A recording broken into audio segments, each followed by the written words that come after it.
సంఖ్యాకాండము 35వ అధ్యాయము 1వ వచనం నుండి. మరియు యెరికో యొద్ద యోర్దానుకు సమీపమైన మోయాబు మైదానములలో యెహోవా మోషేకు ఇలాగు సెలవిచ్చెను. ఇశ్రాయేలీలు తాము పొందు స్వాస్థ్యములో లేవీలు నివసించుటకు వారికి పురములను ఇయ్యవలనని వారికి ఆజ్ఞాపించుము. ఆ పురముల చుట్టూనున్న పల్లెలను లేవీలకివ్వలెను. వారు నివసించుటకు ఆ పురములు వారి వగును.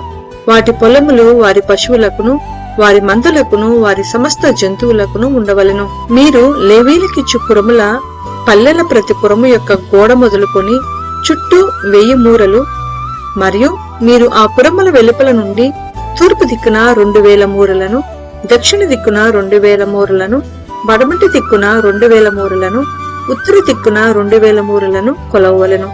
ఆ నడుము పురముండవలెను. అది వారి పురములకు పల్లెలుగా నుండును. మరియు మీరు లేవీలకిచ్చు పురములలో 6 ఆశ్రయపురములుండవలెను. నరహంతకుడు వాటిలోనికి పారిపోవున్నట్లుగా వాటిని నియమింపవలెను. అవియుగాక 42 పురములను ఇయ్యవలెను. వాటి పల్లెలతో కూడా మీరు లేవీలకు ఇయ్యవలసిన పురములన్నీ 48. మీరు ఇచ్చు పురములు ఇశ్రాయేలీల స్వాస్థ్యంలో నుండియే ఇయ్యవలెను. మీరు ఎక్కువైన దానిలో ఎక్కువగాను తక్కువైన దానిలో తక్కువగాను ఇయ్యవలెను. ప్రతి గోత్రము తాను పొందు స్వాస్థ్యము చొప్పున తన పురములలో కొన్నిటిని లేవీలకు ఇయ్యవలెను. మరియు యెహోవా మోషేకు ఇలాగు సెలవిచ్చెను. నీవు ఇశ్రాయేలీలతో ఇట్లనము, మీరు యోర్దాను దాటి కనాను దేశంలోనికి వెళ్లిన తరువాత ఆశ్రయపురములుగా ఉండుటకు మీరు పురములను ఏర్పరచుకొనవలెను. పొరపాటున ఒకని చంపిన వాడు వాటిలోనికి పారిపోవచ్చును. తీర్పు పొందుటకై నరహంతకుడు సమాజం ఎదుట నిలిచే వరకు వాడు మరణశిక్ష నొందకూడదు. కనుక ప్రతిహత్య చేయువాడు రాకుండా అవి మీకు ఆశ్రయపురములుగా ఉండును. మీరు ఇయ్యవలసిన ఆ పురములలో 6 ఆశ్రయపురములుండవలెను. వాటిలో యోర్దాను యువతల 3 పురములను ఇయ్యవలెను. కనాను దేశంలో 3 పురములను ఇయ్యవలెను. అవి మీకు ఆశ్రయపురములుగా ఉండును. పొరపాటున ఒకరిని చంపిన ఎవడైనను వాటిలోనికి పారిపోవున్నట్లు ఆ 6 పురములు ఇశ్రాయేలీలకును ప్రదేశులకును మీ మధ్య నివసించు వారికి ఆశ్రయమై ఉండును. ఒకడు చచ్చునట్లు వానిని ఇనుప ఆయుధములతో కొట్టువాడు నరహంతకుడు. ఆ నరహంతకునికి నిశ్చయముగా మరణశిక్ష విధింపవలెను. ఒకడు చచ్చునట్లు మరి ఒకడు రాతితో వాణ్ణి కొట్టగా దెబ్బతినిన వాడు చనిపోయిన ఎడల కొట్టిన వాడు నరహంతకుడగును. ఆ నరహంతకుడు నిశ్చయముగా మరణశిక్ష నొందును. మరియు ఒకడు చచ్చునట్లు మరి ఒకడు చేతికరతో కొట్టగా దెబ్బతినిన వాడు చనిపోయిన ఎడల కొట్టినవాడు నరహంతకుడగును. ఆ నరహంతకుడు నిశ్చయముగా మరణశిక్ష నొందును. హత్య విషయములలో ప్రతిహత్య చేయువాడు తానే నరహంతకుని చంపవలెను. వాణ్ణి కనుగొనినప్పుడు వాణ్ణి చంపవలెను. ఒకడు చచ్చునట్లు వాని పగపట్టి పొడిచినను లేక పొంచియుండి వాని మీద దేనినైనను వేసినను, లేక ఒకడు చచ్చునట్లు వైరము వలన చేతితో వాణ్ణి కొట్టినవాడు నరహంతకుడు. నిశ్చయముగా వాణ్ణి చంపవలెను. నరహత్య విషయంలో ప్రతిహత్య చేయువాడు ఆ నరహంతకుని కనుగొనినప్పుడు వాణ్ణి చంపవలెను.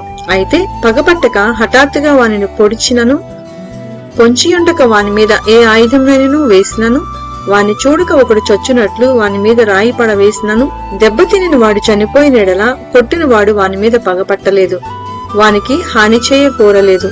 కాబట్టి సమాజము ఈ విధులను బట్టి కొట్టిన వానికిని హత్య విషయంలో ప్రతిహత్య చేయువానికి తీర్పు తీర్చవలెను. అట్లు సమాజము నరహత్య విషయంలో ప్రతిహత్య చేయువాని చేతిలో నుండి ఆ నరహంతకుని విడిపింపవలెను.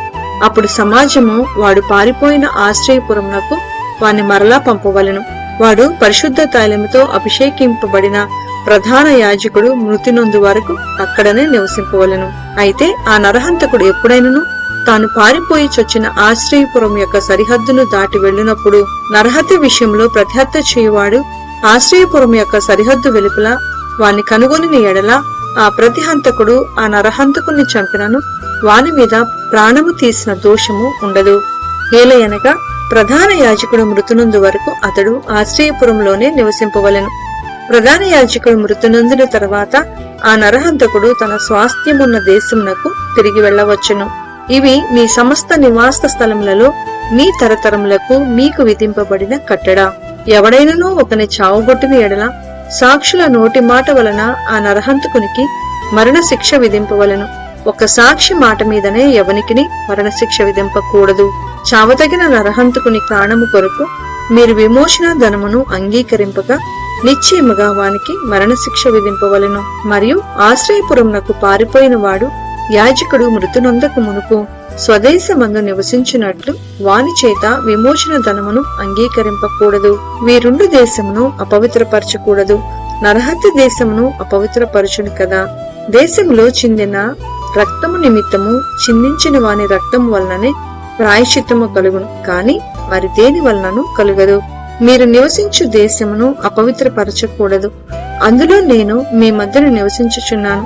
నిజముగా యెహోవా అని నేను ఇజ్రాయేలీల మధ్య నివసించుచున్నాను.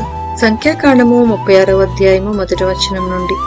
ఏసేపు పుత్రుల వంశములలో మాకీరు కుమారుడును మనష్షే మనవుడునైన గిలాదు యొక్క పుత్ర వంశముల పెద్దలు వచ్చి మోషే ఎదుటను ఇజ్రాయేలీల పితరుల కుటుంబముల ప్రధానుల ఎదుటను మాటలాడి ఇట్లనిరి. ఆ దేశమును 100 చీట్ల చొప్పున ఇజ్రాయేలీలకు స్వాస్థ్యముగా ఇవ్వలనని యెహోవా మా ఏలును వానికి ఆజ్ఞాపించును. మరియు మా సహోదరుడైన సెలోపెహెద్ స్వాస్థ్యమును అతని కుమార్తెలకు ఇవ్వవలనని మా ఏలిన వాడు యెహోవా చేత ఆజ్ఞనొందెను. అయితే వారు ఇజ్రాయేలులలో వేరు గోత్రముల వారినెవరినైనను పెండ్లి చేసుకుని ఎడల వారి స్వాస్థ్యము మా పితరుల స్వాస్థ్యము నుండి తీయబడి వారు కలుసుకొనిన వారి గోత్ర స్వాస్థ్యముతో కలుపబడి మాకు 100 చీట్ల చొప్పున కలిగిన స్వాస్థ్యం నుండి విడిపోవును. కాబట్టి ఇజ్రాయేలులకు సునాద సంవత్సరము వచ్చినప్పుడు వారి స్వాస్థ్యము వారు కలుసుకొనిన వారి గోత్ర స్వాస్థ్యముతో కలుపబడును. కనుక ఆ వంతున మా పితరుల గోత్ర స్వాస్థ్యము తగ్గిపోవుననగా మోషే యెహోవా సెలవిచ్చినట్లు ఇజ్రాయేలులకు ఆజ్ఞాపించి ఇట్లనెను. యేసోపు పుత్రుల గోత్రికులు చెప్పినది న్యాయమే.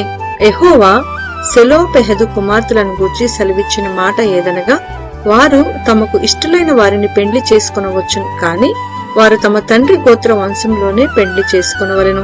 ఇజ్రాయేలీల స్వాస్థ్యము ఒక గోత్రంలో నుండి వేరొక గోత్రంలోనికి పోకూడదు. ఇజ్రాయేలీలలో ప్రతివాడును తన పితరుల గోత్ర స్వాస్థ్యమును హత్తుకొని ఉండవలెను. మరియు ఇజ్రాయేలీలకు వారి వారి పితరుల స్వాస్థ్యము కలుగునట్లు ఇజ్రాయేలీల గోత్రములలో స్వాస్థ్యము గల ప్రతి కుమార్తెయు తన తండ్రి గోత్ర వంశంలోనే పెండ్లి చేసుకొనవలెను. స్వాస్థ్యము ఒక గోత్రముల నుండి వేరొక గోత్రమునకు పోకూడదు. ఇజ్రాయేలీల గోత్రములు వారి వారి స్వాస్థ్యములో నిలిచి ఉండవలెను. యెహోవా మోషేకు ఆజ్ఞాపించినట్లు సెలోపెహదు కుమార్తెలు చేసిరి. యెహోవా మోషేకు ఆజ్ఞాపించినట్లు సెలోపెహదు కుమార్తెలు చేసిరి.